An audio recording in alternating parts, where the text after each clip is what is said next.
Who did shoot J.R.? We may never get the answer to that question. I mean, the people who produced that program are going to keep us in suspense for as long as they possibly can.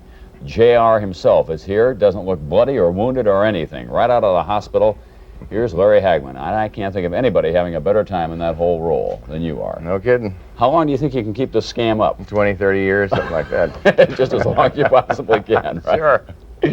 Look, among other things, you came in with a new cowboy hat today. I suspect that wherever you go these days, somebody figures they got to give you a cowboy hat. Oh, yeah. Charlie Daniels gave me this. Isn't that a beauty, huh? Yeah. And somebody gave me a friend of mine down in Dallas gave me the hat band. It's gold-plated barbed wire, which I think is pretty good for the character, you know. Yeah. What are they going to do? Lock up the room and videotape the scene and then send it out all at once? I honestly don't know. If I knew, I've been offered really an awful lot of money to divulge who did it. I don't know who did it. I have my suspicions, of course.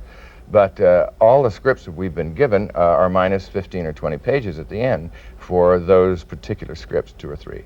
So it's, I really don't know. I can't wait to find out. I'm going to disclose at this time that Larry Hagman and I were once neighbors. Yeah.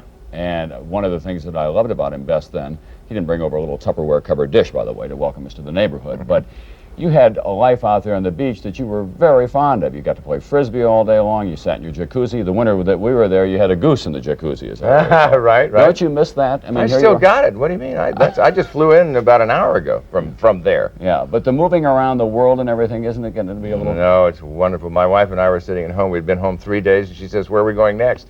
And I said, "I don't know." And then I got a call to come and be on the show. So is it possible for you to go out in the streets these days without people just pestering you to death? No, it's real hard. It really is. Because everybody says J.R., you know, J.R. this, J.R. that. It's, you know, it's part of it. I like it. I like it. I know it'll only last another 30 or 40 seconds, so I'm living with it, you know. And you've been a happily married man for a long time. But 25 years. But the ladies must come after you a little bit differently Isn't these that days. Wonderful? Why now? Why not when I was 19? You know. J.R. Ewing, in the person of Larry Hagman. You still do your no talk on Sundays? Yes, A day of absolute silence? That's right. That's right. Well, I talk a lot the other 6 days, that's for sure. I had a birthday recently, and I didn't talk on my birthday. It was Sunday. And how old were you? 49. I'm looking forward to the big O birthday next year. Well, it's all the same, you know. After 22, it's all downhill. I'll tell you, it couldn't have happened to a nicer folk than Larry Hagman. That's right.